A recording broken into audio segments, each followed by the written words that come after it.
Clause बहुत ही typical simple जो भी कह लीजिए, लेकिन मैं यही कहूंगा बीइंग अ टीचर, मेरे 15 इयर्स के एक्सपीरियंस में मैं इतना ही कहूंगा कि जो क्लॉज टॉपिक है ये अपने आप में थोड़ा कॉम्प्लेक्स है, और इस कॉम्प्लेक्सिटी को रिमूव करना है तो आपको थोड़ा मेहनत करना पड़ेगा, थोड़ा सा आपको मेहनत करना ही पड़ेगा, उसका कोई उपचार नहीं है। तो प्यारे बच्चों, आज की जो टॉपिक है वो है क्लॉज। क्लॉज ये सिंपल है कि group of words, group of words. मैं कुछ चीजें आपको यहाँ पे नोट डाउन करा दूं ताकि आपकी क्लियर हो जाए कि क्या क्या होना चाहिए एक क्लॉज होने के लिए। एक क्लॉज होने के लिए आपको कुछ पॉइंट्स दिमाग पे रखने चाहिए। पहला है अ ग्रुप ऑफ वर्ड्स। क्या होना चाहिए? A group of words. दूसरा कंडीशन क्या करा है? It should be a subject and a predicate, या दूसरे वर्ब में हम कह सकते हैं कि एक सब्जेक्ट हो और दूसरा एक फाइनाइट वर्ब होना चाहिए। क्या होना चाहिए? Finite verb. ओके। तीसरी कंडीशन जो होती है क्लॉज होने के लिए, क्लॉज होने के लिए जो तीसरी कंडीशन होती है, a group of words it should be okay, it should give a complete sense, complete sense. जो फोर्थ पार्ट है वो है कि it should be the part of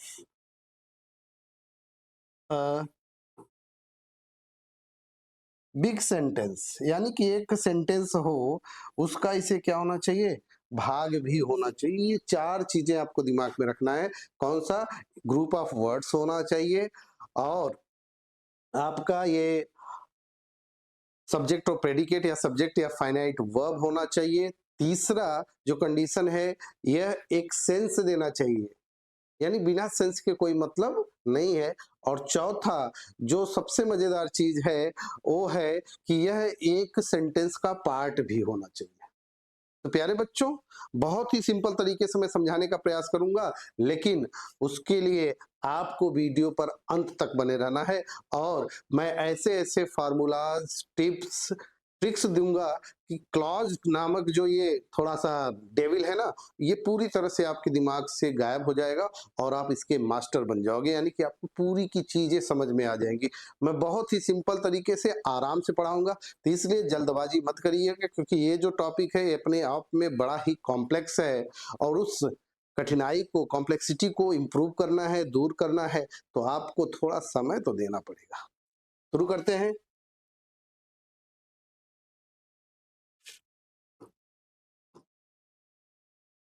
introduction में बस इतना आप जानिए कि ये क्या होता है कि a clause is a combination of words that makes up a sentence. It consists of a subject and a predicate. It can also be said that a clause should have a subject and a verb.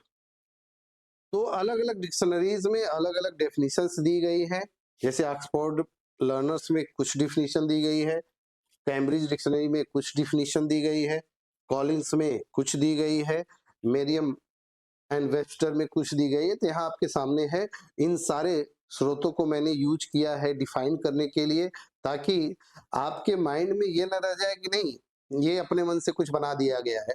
तो यहाँ पे मैंने स्रोत use किया है, इन dictionaries में से definitions लिए हैं। तो आगे बढ़ते हैं।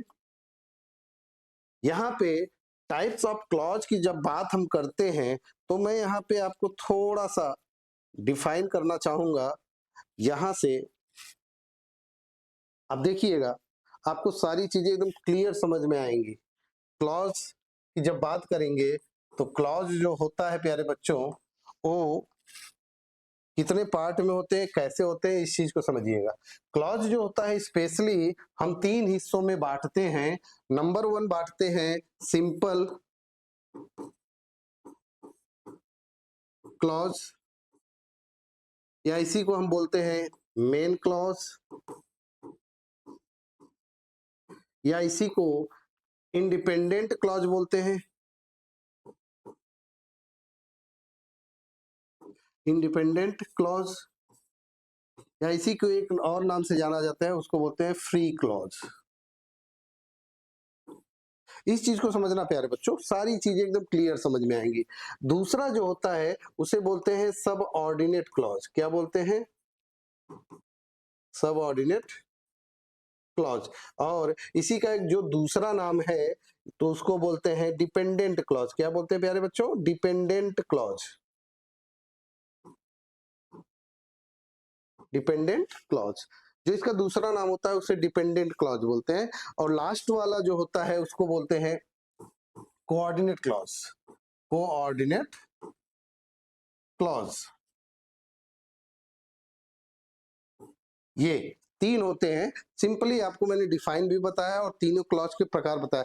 जो हमको जानने वाली चीज है ये जानिए, ये जो डिपेंडेंट इंडिपेंडेंट क्लॉज यानी free, simple, main, principal clause भी कहा जाता है। तो कई नाम होते हैं, इस चीज को आप समझिएगा। प्रिंसिपल क्लॉज भी बोला जाता है प्यारे बच्चों, तो इस चीज को समझिएगा। तो ये क्या होता है? अपने मीनिंग के लिए पूर्ण रूप से स्वतंत्र होता है। बट ये जो सबऑर्डिनेट क्लॉज होता है ये अपने मीनिंग के लिए स्वतंत्र नहीं होता, इसे अपने कंप्लीट सेंस के लिए इस इंडिपेंडेंट क्लॉज पे निर्भर करना पड़ता है, डिपेंड होना पड़ता है। इसीलिए इसे दूसरे नाम डिपेंडेंट क्लॉज से जाना जाता है। आगे कोऑर्डिनेट क्लॉज ये पूरी तरह से फ्री है, वो कोऑर्डिनेटिंग कंजक्शन लेकर अपने अर्थ को पूरा करता है। अब हम डिपेंडेंट क्लॉज में थोड़ी सी चीजें और समझने का प्रयास करेंगे। ये जो डिपेंडेंट क्लॉज होता है ना, ये पुनः तीन प्रकार में बांटा जाता है। जो होता है noun clause, noun clause, adjective clause and adverb clause. बहुत ही सिंपल तरीके से मैं आपको समझाने का प्रयास करूंगा, इस चीज को समझिएगा, सारी चीजें क्लियर हो जाएंगी आपके। क्या होंगे? Noun clause, adjective clause and adverb clause. जब नाउन क्लॉज की बात करेंगे तो नाउन क्लॉज का मतलब ये सेंटेंस में किसका काम करेगा प्यारे बच्चों? नाउन का काम करेगा। यानी कि ऐसा क्लॉज जो एक सेंटेंस दिया हो वहां पर किसका काम करे? वो नाउन का काम करे, उसे नाउन क्लॉज बोलते हैं। और जो एडजेक्टिव का काम करे उसे एडजेक्टिव क्लॉज बोलते हैं। और जो एडवर्ब का काम करे उसे एडवर्ब क्लॉज बोलते हैं। डेफिनेशन से आपको पता होगा कि नाउन क्या कहता है? Noun is the name of any person, place और थिंग। बट इसका जो फंक्शन होता है वो मजेदार चीज होता है, इसको जानने की जरूरत है। फंक्शन जो होता है वो मैं ओरली आगे डिफाइन करूंगा, तो इसलिए यहाँ पे टाइम वेस्ट ना करके आगे बढ़ते हैं।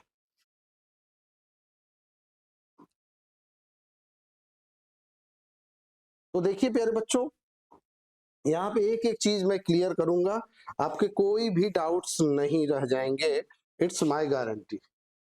ओके, तो देखिए जो होता है यहाँ पे मेन क्लॉज या इंडिपेंडेंट क्लॉज, जैसा कि मैंने बताया, उसे क्या कहते हैं? अ main clause is a group of words with a subject and a verb. एक सब्जेक्ट और वर्ब का ग्रुप होता है। One that can stand alone and makes complete sense, जो अकेले आ सकता है और कंप्लीट सेंस बनाता है। That is why it is called an independent या मेन क्लॉज। ओके, स्ट्रक्चर यहाँ पे है। For example, she plays the piano, यानी किसी अपने मीनिंग के लिए किसी पे डिपेंड होने की जरूरत नहीं है। सारी चीजें एकदम क्लियर यहाँ पे दिख रही है। आगे बढ़ते हैं सबऑर्डिनेट क्लॉज की तरफ, यानी किसी ही डिपेंडेंट क्लॉज बोलते हैं। The subordinate clause is a group of words that consists of a subject and a verb and a subordinating conjunctions also। Clear है? और रिलेटिव प्रोनाउन, रिलेटिव प्रोनाउन क्या होता है यहाँ पे थोड़ी सी चीजें जानिए। रिलेटिव प्रोनाउन बोलते हैं who, which, whose, whom, that, कभी कभी बट और एज भी यूज करते हैं, लेकिन हम यहाँ बट का यूज नहीं करेंगे। हमको बस जानना है कि रिलेटिव प्रोनाउन क्या होता है, क्या क्या होता है, who, which, whose, whom. Clear है, ये दिमाग में रखना है, these are called relative pronoun. Subordinating clause can not stand alone, यह अकेले नहीं आता, यानी कि इसे अपने अर्थ के लिए एक मेन क्लॉज चाहिए। इसे अपने अर्थ के लिए क्या चाहिए, एक मेन क्लॉज चाहिए। Dependent clause can be divided into types based on their functions as I mention, noun clause, adjective clause and adverb clauses. इस चीज को यहाँ पे समझिएगा प्यारे बच्चों। तो ये चीज आपकी क्लियरली यहाँ पे है, आप इस चीज को देख सकते हैं। कंडीशनल क्लॉज में भी डिफाइन किया जाता है, और ये रिलेटिव क्लॉजेस, कंपैरेटिव क्लॉजेस, बहुत से नाम दिए जाते हैं, बट ये आपको, जैसे आप एग्जांपल देखिए, because she plays the piano does not make complete sense. अगर मैं आपसे कहूं कि बिकॉज शी प्लेज पियानो, यह कंप्लीट सेंस नहीं देगा। ठीक है, तो इस चीज को आप यहाँ पे समझिएगा, और हम आगे बढ़ते हैं और देखते हैं कि ये क्या चीज दिया गया है। यहाँ पे देखिए कोऑर्डिनेटिंग क्लॉज क्या होता है, उस चीज को समझिएगा। कोऑर्डिनेटिंग क्लॉज जो होता है प्यारे बच्चों, वो होता है कि अ coordinating clause is the clause that is of equal grammatical rank to another clause in the same sentence. कह रहे हैं कि एक ही सेंटेंस में जब दो क्लॉज दिए होते हैं, तो दोनों क्लॉज एक दूसरे के क्या होते हैं, समान होते हैं, यानी कि दोनों मेन क्लॉज होते हैं, अगर एक तरीके से हम कहें। Coordinating clause are joined by a coordinating conjunction. किससे जोड़ते हैं, कोऑर्डिनेटिंग कंजंक्शन से। और कोऑर्डिनेटिंग कंजंक्शन क्या होता है, ये फार्मूला आप याद रखिएगा, fan voice, for, and, nor, but, और, येट, सो। ये आपके 7 वर्ड्स हैं जो फैन बॉयज नाम से जाने जाते हैं। स्पेशली इन्हीं फैन बॉयज पर ही सबसे ज्यादा जो आपका कंपाउंड सेंटेंस बनता है प्यारे बच्चों, एग्जाम में आता है ना कि change it into compound sentence.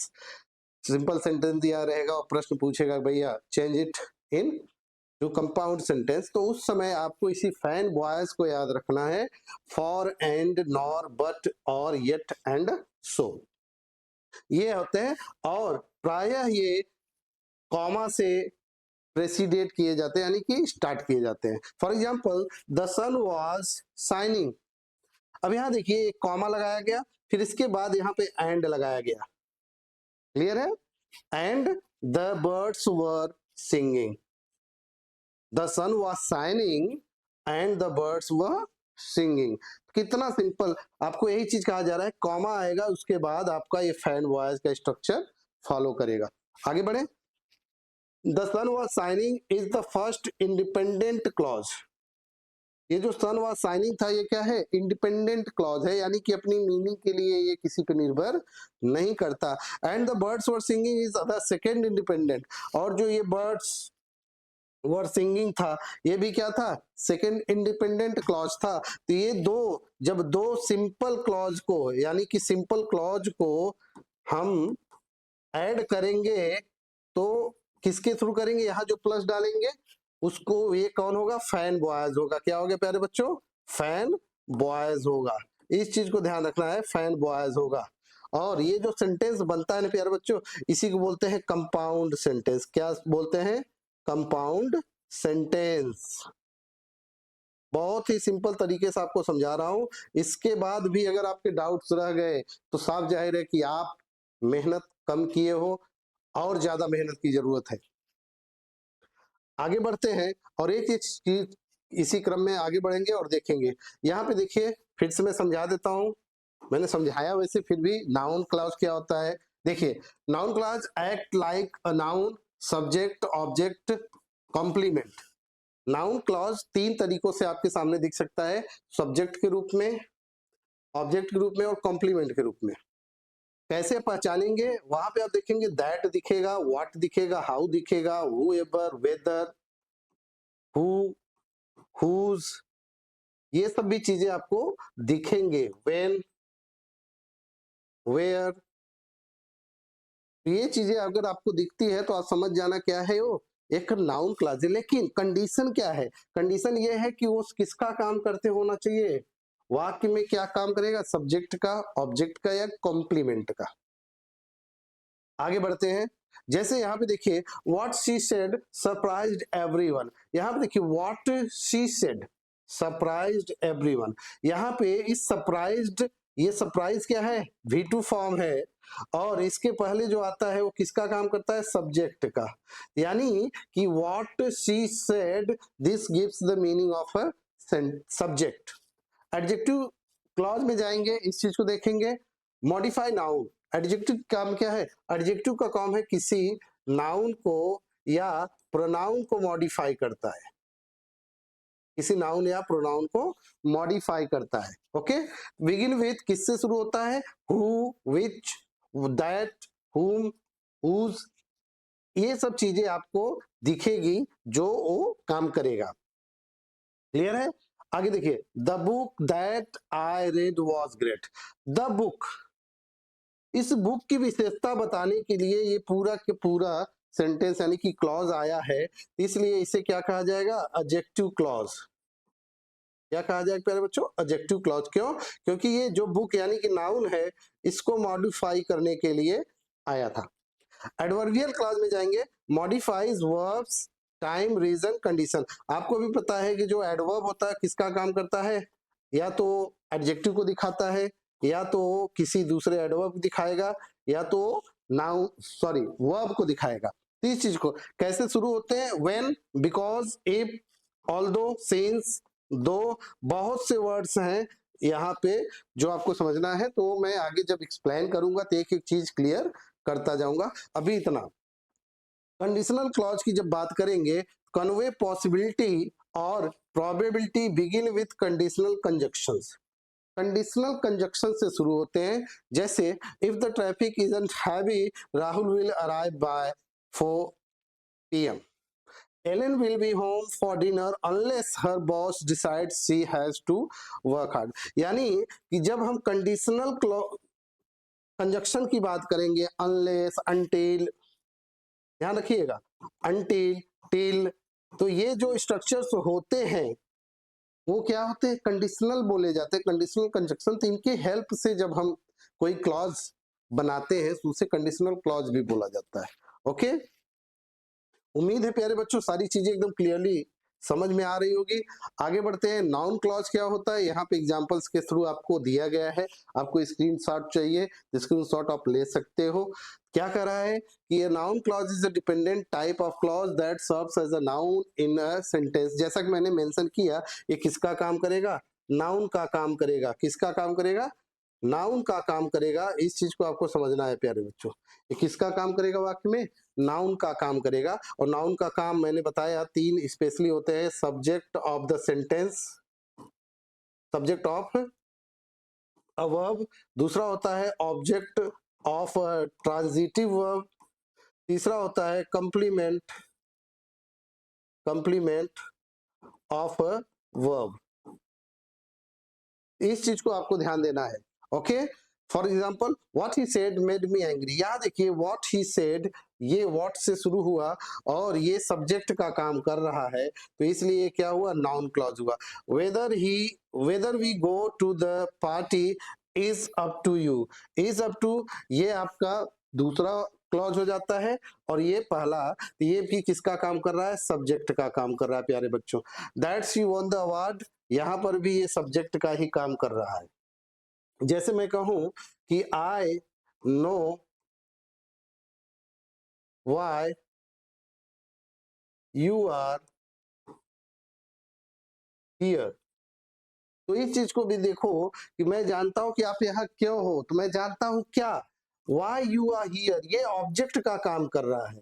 तो इस चीज को आपको यहाँ समझना है, बहुत ही सिंपल है। आगे बढ़ते हैं, मैं ज्यादा टाइम नहीं लूंगा ताकि जल्द से जल्द आपका ये कंप्लीट हो सके। एडजेक्टिव क्लॉज, जैसा कि मैंने कहा एडजेक्टिव क्लॉज क्या होगा, ये किसी नाउन या प्रोनाउन को डिफाइन करता है प्यारे बच्चों। तो आप देख सकते हैं इसमें कौन से वर्ड है, who, whom, whose, which and that, ये ऐसे वर्ड्स हैं जो एडजेक्टिव क्लॉज में आते हैं। For example the boy who is wearing a red hat is my neighbour, यहाँ पे देखिए ये जो द बॉय है इस द बॉय को ही दिखाने के लिए यहां पर ये who is wearing a red hat ये क्लॉज आया, तो इस क्लॉज को इसीलिए क्या कहा जाएगा, एडजेक्टिव क्लॉज कहा जाएगा, यानी कि अपने आप में क्या है, सबऑर्डिनेटिंग क्लॉज। ये किसको दिखाया, इस नाउन बॉय को दिखाने के लिए आया। Okay, the book that I read last night, ये देखिए that I read last night, ये किसको दिखा रहा है, इस बुक को दिखा रहा है। The woman whose car was stolen, ये किसको दिखा रहा है, इस वुमन को। The car, the cake, each of these clauses modifies noun or pronoun in the main clause. Clearly एकदम चीजें समझ में आ रही होंगी कि एक केक को दिखाने के लिए ये क्लॉज यहां से यहां तक का आया, इसमें कार को दिखाने के लिए ये चीजें आई। तो क्लियरली आप देख सकते हैं कितना सिंपल तरीके से आपको सारी चीजें समझ में आने वाली हैं। वीडियो ज्यादा बड़ा ना हो इसलिए मैं थोड़ा जल्दी कर रहा हूं यहाँ पे, तो इस चीज को आप ध्यान रखिएगा। अब हम बात करते हैं एडवर्बियल क्लॉज पर। एडवर्बियल क्लॉज क्या होती है, an adverbial clause is a dependent type of clause, ये डिपेंडेंट टाइप ऑफ क्लॉज होता है, इस चीज को ध्यान रखना है जैसा मैंने बताया था। देखिए, after I finish my work I will go for a walk, यहाँ पे देखिए after I finish my work, ये क्या है, ये एक एडवर्बियल क्लॉज है। While I was studying my phone ring, जब मैं पढ़ रहा था तो मेरी फोन बजी, यानी टाइम को दिखाया जा रहा है। बिकॉज इट वाज रेनिंग, ये देखिए जहां पर भी आपको ऑल दो, बिकॉज जैसा कि मैंने कहा था कि ऑल दो, दो, because and if, unless, until, till, ऐसे बहुत से वर्ड्स जो आपको दिखे तो समझ जाना कि कौन सा क्लॉज है, एडवर्बियल क्लॉज है। If you work hard you will succeed, each of these clauses modifies a verb, an adjective and another adverb, so these are called adverbial clause। आगे बढ़ते हैं और इस स्ट्रक्चर को आगे देखते हैं और क्या इसमें है जो आपको सीखने की जरूरत है। कैसे पहचाने, इस चीज को तो मैंने बता दिया। क्लॉज और फ्रेज में डिफरेंस क्या होता है हम इसको जल्दी से सीख लेते हैं। आज के वीडियो में इतना ही इसको सिखाना है क्योंकि ये ज्यादा हो जाएगा। ओके, फ्रेजेस, फ्रेज क्या होता है, a phrase does not have a subject and a predicate, यानी जो फ्रेज होता है वो सब्जेक्ट और प्रेडिकेट उसमें नहीं होता। दूसरा क्या कंडीशन करा, a phrase is not complete, can not make sense और convey meaning if it stands on its, यानी कि एक फ्रेज यदि अकेले कंप्लीट खड़ा हो जाए, यानी कि एक सेंटेंस फ्रेज आ जाए तो सेंस देगा लेकिन वो कंप्लीट नहीं देगा। तीसरा, there are 5 types of phrases, 5 प्रकार के फ्रेजेस होते हैं, noun phrase, verb phrase, adverb phrase, adjective phrase and prepositional phrase. Next, there is an unidentified vehicle in front of our house, यहाँ पे आप देखिए in front of our house, या पूरा मैं ले लूं तो ये फ्रेज है और ये कोई सेंस तो देता है बट कंप्लीट नहीं। वहीं पर क्लॉज क्या होता है, इस चीज देखिएगा, क्लॉज है जो subject and a predicate. Clause क्या है, एक सब्जेक्ट है उसके पास और एक प्रेडिकेट है, इस चीज को आप यहाँ पे देख सकते हैं। दूसरा देखिए, in some cases a clause can look complete, convey meaning and make sense when separated from the sentence, ये सेंस भी देते हैं जब सेंटेंस से अलग होते हैं कहीं कहीं पर, जैसे कि मैंने कहा था मेन क्लॉज।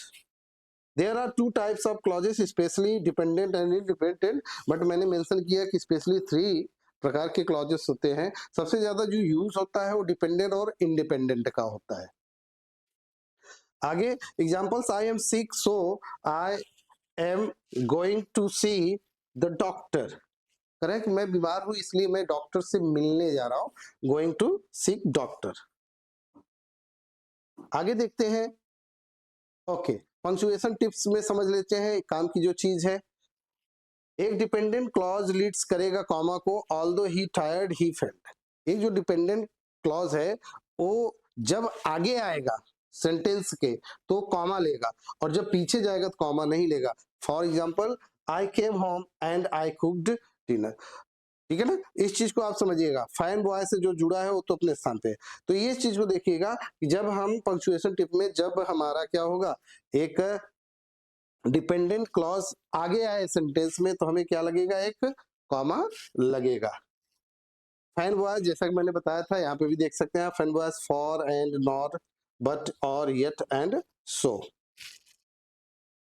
तो प्यारे बच्चों आगे बढ़ते हैं, और ये 3 प्रकार के जो सेंटेंस बनते हैं आपको देखना है, compound sentence, complex sentence and simple sentence. तो आगे जो हमारी वीडियो आएगी वो आएगी how to convert a simple sentence into complex, simple to compound and complex to simple, compound to simple, simple to compound and compound to complex to compound and compound to complex। तो आगे की video हम इसकी चर्चा करेंगे। तो यदि आप मेरे चैनल पे नए हो तो जाइए प्लेलिस्ट पे विजिट करिए और देखिए, अपनी नॉलेज को इम्प्रूव कीजिए। Thank you.